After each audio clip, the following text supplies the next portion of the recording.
Aldo të erdhe me librin tënd të parë në letërsinë për fëmijë, Shtegu i dritave magjike. Si lindi ky libër? Se di që ka qenë shumë periudhe shkurtër që nga kur të ndes shkëndia dhe kur e hodhe në letër. Në fakt, për sa i përket librit të letërsisë për fëmijë, Shtegu i dritave magjike, është shkruar pasi është konceptuar prej 3 vitesh dhe është konceptuar si një kolan, si seri, dhe thjesht ishte një moment frymëzimi i cili bëri që të nisja të punoja të paktën librin e parë që t'i japte shtegun, siç është edhe vetë libri, librave të tjerë, serive të tjera. Ka qenë në kohë rekord botimi i tij, për faktin e vetëm sepse libri ishte gati në fillim të dhjetorit, i përfunduar nga unë, dhe në më pak se 3 javë është menaxhuar nga shtëpia botuese për të nxjerrë në treg duke u verifikuar nga të gjitha aspektet për sa i përket atyre kontrolleve që bën një shtëpi botuese. Ka qenë një punë në një kohë rekord dhe është bërë, le të themi, me të vërtet një punë kolosale në pak ditë, duke llogaritur gjithmonë që ishim dhe pas panajerit dhe situata me shtëpitë botuese ishte ende në bilancet e panajerit. Ty the që e ke menduar për rreth 3 vite me radhë, por ama frymëzimi për ta hedhur në letër të erdhi një pasdite, një natë që ndoshta nuk ishte ndër më të mirat?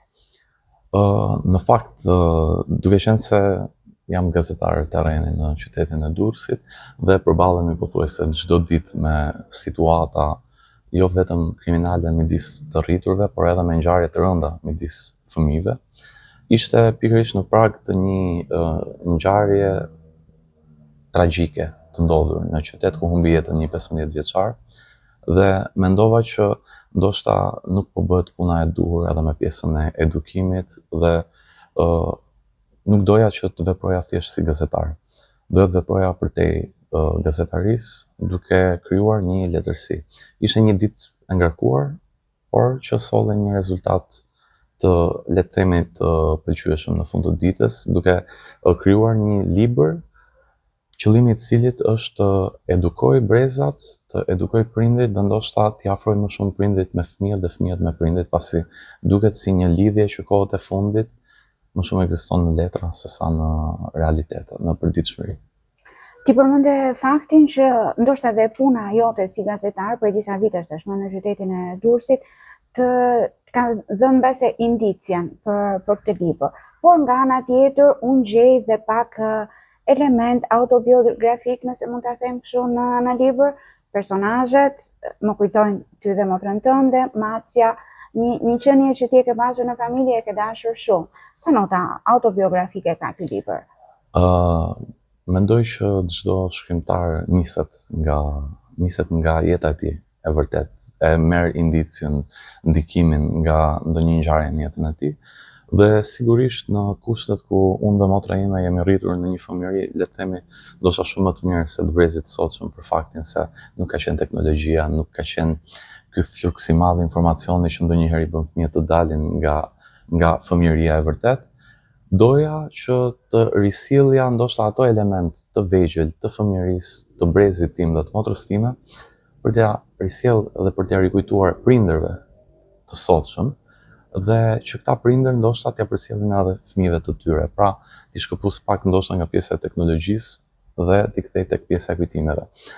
Është pak autobiografi, vetëm ndoshta ndikimi ku personazhet janë një motër dhe një vëlla dhe Macja e tyre, siç kam qenë unë, motra ime dhe Macja jonë, kështu që sigurisht ka këtë ndikim, por pjesa tjetër pasaj është e tëra punë e konceptuar prej shumë kohësh dhe e mirëmenduar që të nxjerrte këtë rezultat që kemi. Unë e lexova shumë thjesht, shumë shpejt, pra është një lexim që rrjedh dhe desha dija nëse ky perceptimi im a ka qenë dhe ai që të ka ardhur nga lexues të tjerë që e kanë pasur në dorë librin, sepse tashmë ka rreth 1 muaj që është në treg. Në fakt, në 1 muaj kam pasur shumë mesazhe nga prindër dhe nga shumë fëmijë nëpërmjet prindërve të tyre, të cilët më kanë dhënë një është kryefjala që më shton nga të gjithë dhe është do donim që të kishte akoma më shumë, që të lexonin më shumë, sepse libri ecën, lexohet shumë shpejt dhe do donim të lexonim akoma më shumë, të na jepte akoma më shumë ndjesi. Kjo gjë por duke qenë se unë e kam konceptuar si një kolan që do të ketë në muajt në vijim botime të tjera, mendoj që për fëmijët dhe për prindit dhe ndoshta është një libër që mund të lexohet shpejt për një mbrëmje, për t'i vendosur fëmijët në gjumë dhe jo vetëm. Ndoshta edhe për t'u trajtuar në fushat ndryshme, duke filluar që nga letërsia, leximet jashtë klase. Është një libër i thjeshtë. Kjo ka qenë kryefjala edhe nga ana e mësuesve që e kanë lexuar, nga ana e logopedëve, psikologëve, nga ana e pedagogëve që të paktën unë kam kërkuar një mendim se si duket dhe se si vjen tek të gjithë.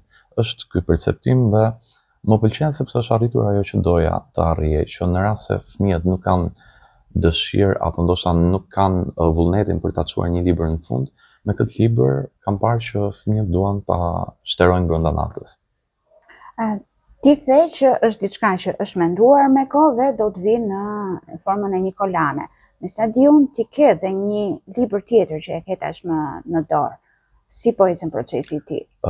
Libri tjetër është duke marrë kohën e vet, është konceptuar, kam qenë në fakt në pritje për të marrë një reagim nga prindrit, nga mësuesit, nga ekspertët e fushave përkatëse, të cilët e kanë lexuar librin për fëmijë, në mënyrë që të dinë nëse ajo çfarë unë po bëj është realisht edukuese në radhë të parë dhe a e përcjell atë efekt që unë kam dashur të përcjelli, apo ndoshta duhet kisha pak më shumë efort në përgatitjen, por më ka rezultuar që ajo që unë kam dashur të arrihet është arritur dhe procesi i librit të radhës, serisë së radhës, është duke ecur mjaft mirë.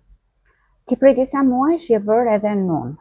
Dhe ky status i ri ka ndikuar mbase dhe për ta përshpejtuar këtë gjë që ti kishe 3 vite që e mendoje në kokë, pra e pe këtë libër mbase edhe si një mënyrë lidhje më tepër me kumbarën tënde? Për sa i përket të bërit nun, po në fakt që në momentin që 2 miqtë e mi më të mirë më thanë që kishin përzgjedhur që t'isha nuni i vajzës së tyre, Aurës, kisha patjetër një dëshirë që ky fëmijë të ketë mundësinë të rritet ndoshta me atë lloj letërsie që është rritur brezi im. Dhe duke qenë se aktualisht le të themi në botimet moderne nuk gjej atë letërsinë magjike, por gjej një letërsi pak më ndoshta më të ndërlikuar për fëmijët dhe ndoshta më pak magjike, mendova që diçka që nuk ekziston duhet ta krijoj unë. Dhe duke menduar që ndoshta për pak kohë, ndoshta për 2 vite fëmijës duhet t'i lexojmë pralla, mendova që po mund t'i lexojmë librat që do shkruaj unë, kështu që po ishte një frymëzim le të themi edhe marrja e këtij statusi të rëndësishëm. Libri flet sa për një botë fantastike, por dhe një botë që lidhet me imagjinatën, me kujtimet fëmijërore që gjithmonë kanë atë tisin magjik brenda tyre. Por nga ana tjetër unë dhe ti si gazetar që jemi e dim shumë mirë që jeta e fëmijëve, një pjesë jo të vogël të tyre nuk është aq e bukur sa mundohen shpesh të paraqitet në librat për fëmijë tëndin dhe në librat e shkrimtarëve të tjerë të famshëm. Nëse mund të japësh një këndvështrim tëndin për fëmijët që ti mbasi i takon ditë për ditë, ne ishim të dy prezent kur disa fëmijë ishin në shi dhe me lot në sy për arsye sepse atë ditë kishin mbetur pa shtëpi. Si është kjo fëmijëria e fëmijëve aktual përveç përtej teknologjisë? Duhet themi që në vendin tonë ka një ekstremitet midis shtresave shoqërore. Ka fëmijë shumë të pasur, ka fëmijë shumë të varfër dhe ka fëmijë të cilët ndodhen në varfëri ekstreme, në skamje. Mund të them që shtresa e mesme ndoshta ka kushtet më minimale për të jetuar. Në kushtet të tilla, përgatitja e këtij libri, këtij materiali, i ndikuar gjithmonë edhe nga ajo çfarë unë konstatoj në përditshmëri, nga realiteti që prekim, ishte pikërisht në këtë lloj forme që libri të ishte i mundur të arrijej tek të gjithë fëmijët. Jo vetëm nga ana ekonomike, që ka një çmim mendojmë të arsyeshëm për ato çfarë kemi vendosur që të kenë mundësinë prindrit ta marrin, por edhe për sa i përket botës të cilës ky libër krijon. ndoshta përballjes me një realitet që mund të jetë ndoshta për ta në një moment të caktuar i dhimbshëm, i vështirë, por që të nxjerrësh më të mirën nga disa emocione të cilat për momentin të duken sikur janë më të vështira të mundshme. Është konceptuar dhe është menduar në të gjitha aspektet që të jetë i përshtatshëm, qoftë për anën sociale, qoftë për anën ekonomike dhe qoftë për anën e kulturës së fëmijëve, pasi përmban edhe informacione të tjera kulturore.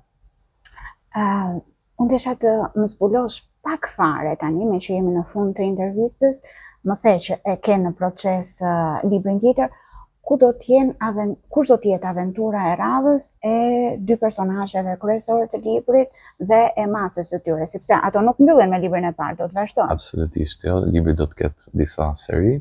Nga aventura e radhës, duke qenë se mendojmë që mund të arrijmë ta botojmë përpara pushimeve verore të fëmijëve, është konceptuar një aventurë fëmijësh në det, le të themi. Kaq mund të zbulojmë për momentin, pasi pjesa tjetër mbetet për tu parë, por është diçka që edhe fëmijët ma kanë kërkuar që do dëshironin një aventurë verore. Kështu që libri i radhës, seria e radhës do të jetë një aventurë verore, ku do i çoj fëmijët në një tjetër botë akoma dhe më magjike. Unë të uroj shumë suksese dhe shpresoj ta marrë sa më shpejt në dorë librin tjetër tënd. Patjetër. Faleminderit.